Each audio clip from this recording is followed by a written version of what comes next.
Livro de Humberto de Campos, Boa Nova, escrito por Chico Xavier. Capítulo 21. A lição da vigilância. Aproximando-se o termo de sua passagem pelos caminhos da terra, reuniu Jesus os 12 discípulos, com o fim de lhes consolidar nos corações os santificados princípios de sua doutrina de redenção. Naquele crepúsculo de ouro, por feliz coincidência, todos se achavam em Cesaré de Filipe, onde a paisagem maravilhosa descansava sob as bênçãos do céu. Jesus fitou serenamente os companheiros e, ao cabo de longa conversação em que lhes falara confidencialmente dos serviços grandiosos do futuro, perguntou com afetuoso interesse: "E que dizem os homens a meu respeito? De alguma sorte terão compreendido a substância de minhas pregações?" João respondeu que seus amigos o tinham na conta de Elias, que regressara ao cenário do mundo depois de se haver elevado ao céu num carro flamejante. Simão o Zelote relatou os dizeres de alguns habitantes de Tiberíades que acreditavam ser o mestre o mesmo João Batista ressuscitado. Tiago, filho de Cleofas, contou o que ouvira dos judeus na sinagoga, os quais presumiam no Senhor, o profeta Jeremias. Jesus escutou-lhes as observações com o habitual carinho e inquiriu: "Os homens se dividem nas suas opiniões, mas vós, os que tendes comungado comigo a todos os instantes, quem dizeis que eu sou?" Certa perplexidade abalou a pequena assembleia. Simão Pedro, porém, deixando perceber que estava impulsionado por uma energia superior, exclamou comovidamente: "Tu és o Cristo, o Salvador, o Filho de Deus vivo." "Bem-aventurado sejas tu, Simão", disse-lhe Jesus, envolvendo-o num amoroso sorriso, "porque não foi a carne que te revelou estas verdades, mas meu Pai que está nos céus. Neste momento entregaste a Deus o coração e falaste a sua voz. Bendito sejas, pois começas a edificar no Espírito a fonte da fé viva.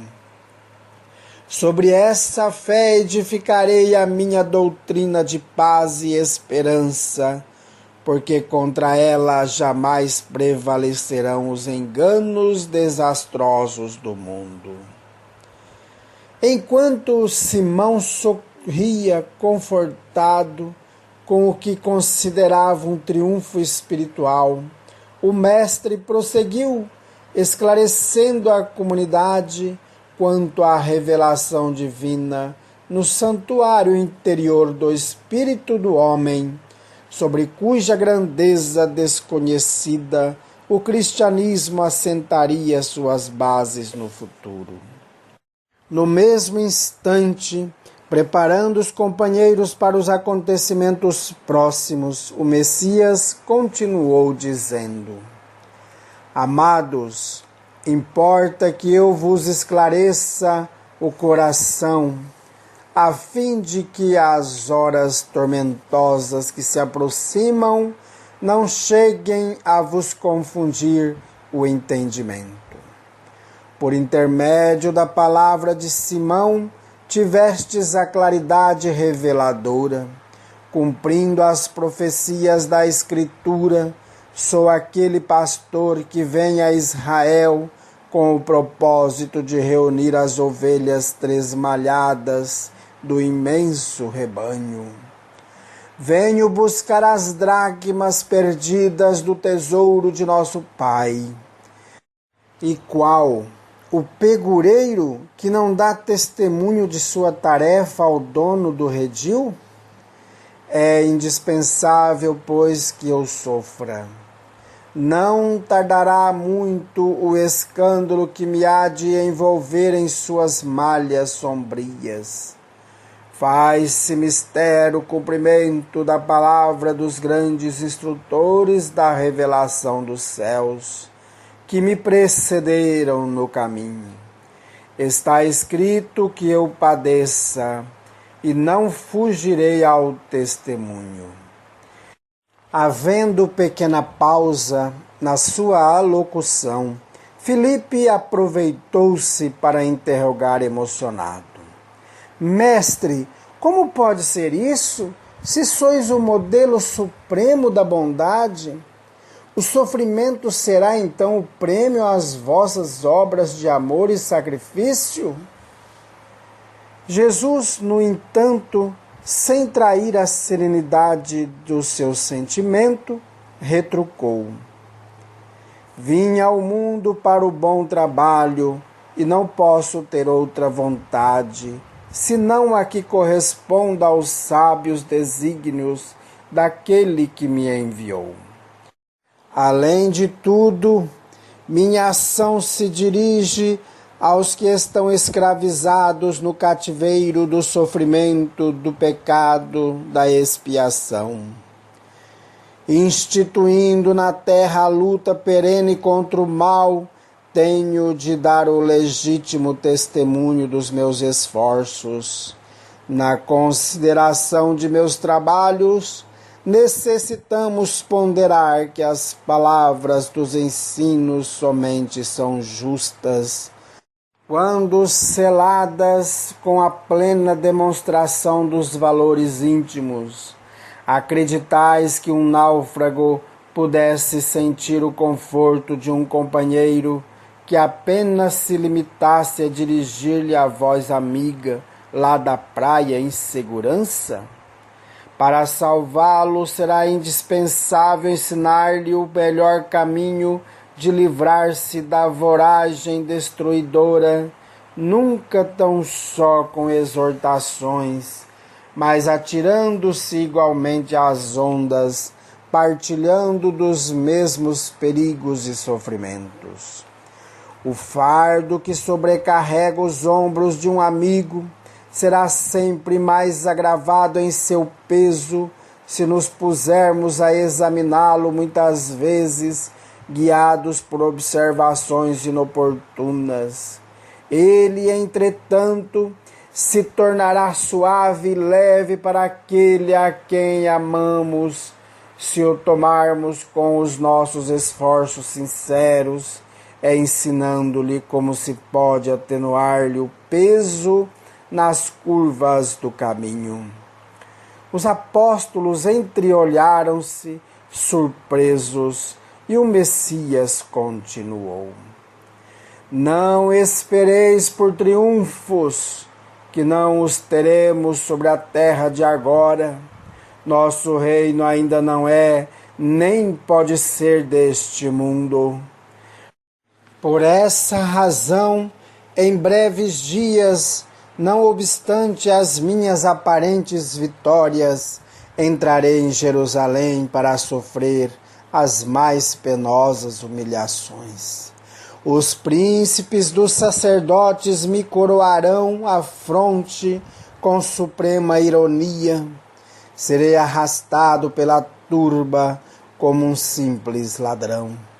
Cuspirão nas minhas faces, dar-me-ão fel e vinagre, quando manifestar sede, para que se cumpra as Escrituras. Experimentarei as angústias mais dolorosas, mas sentirei em todas as circunstâncias o amparo daquele que me enviou.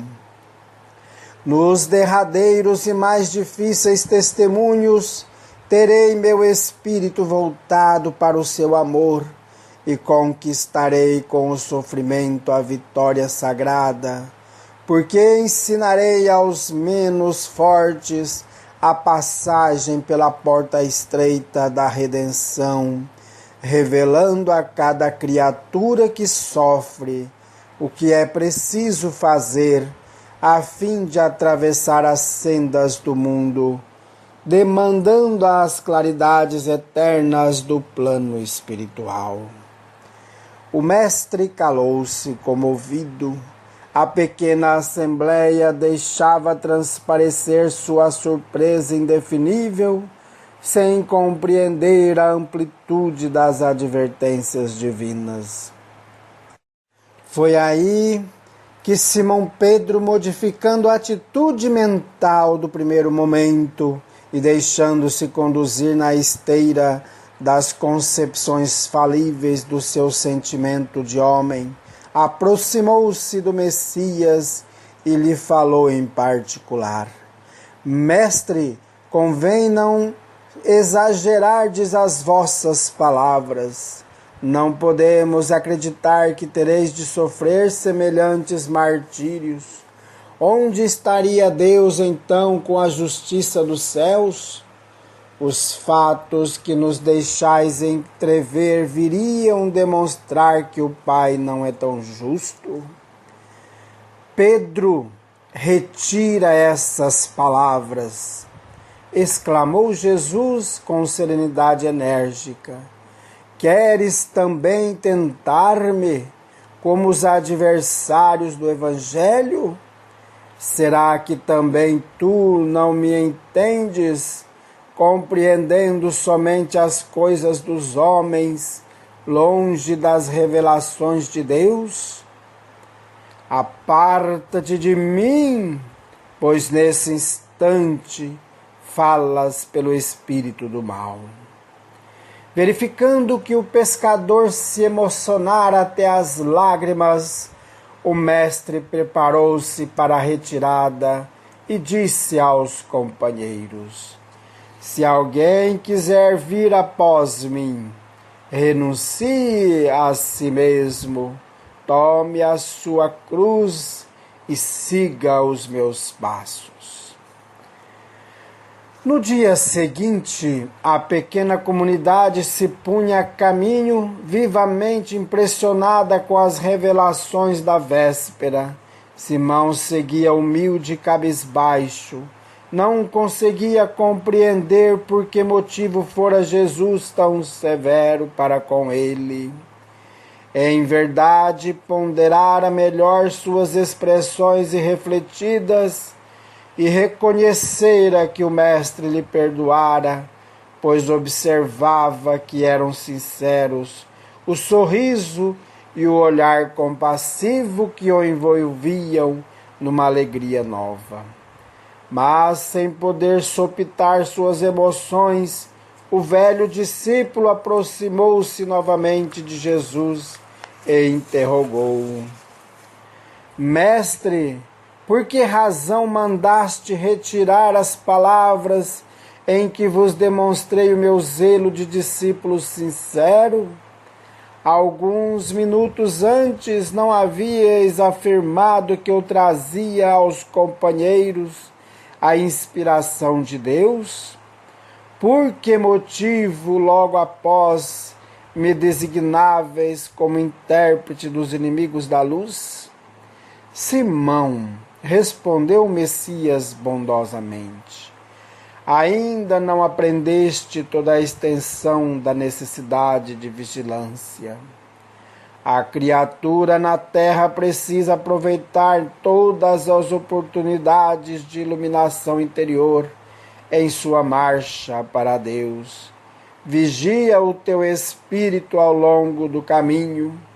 Basta um pensamento de amor para que te enleves ao céu. Mas na jornada do mundo também basta, às vezes, uma palavra fútil ou uma consideração menos digna, para que a alma do homem seja conduzida ao campo do estacionamento e do desespero das trevas por sua própria imprevidência. Nesse terreno, Pedro, O discípulo do Evangelho terá sempre imenso trabalho a realizar, porque pelo reino de Deus é preciso resistir às tentações dos entes mais amados na terra, os quais, embora ocupassem o nosso coração, ainda não podem entender as conquistas santificadas do céu. Acabando Cristo de falar, Simão Pedro calou-se e passou a meditar.